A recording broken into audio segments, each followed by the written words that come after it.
السلام عليكم ورحمة الله وبركاته.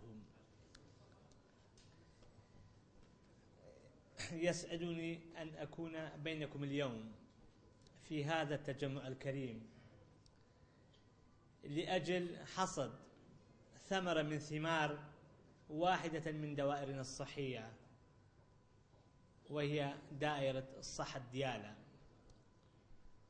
هذه الثمرة هي ثمرة العمل والبحث العلمي من أجل تقديم الخدمة الطبية المثلى،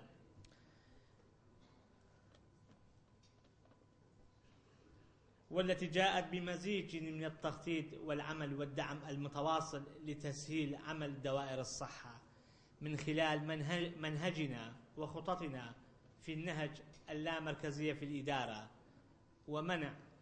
ومنح صلاحياتنا الخاصة بنا وبدوائر مركز الوزارة إلى السادة المدراء العامون في المحافظات، مع اعتمادنا مبدأ الصحة الإلكترونية والنظم المعلوماتية في مختلف ميادين الإدارية والفنية في العمل، وكذلك استخدام الأمثل للموارد البشرية واعتماد مشروع اقتصاديات الصحة وتطبيق معايير الجودة في العمل المؤسساتي.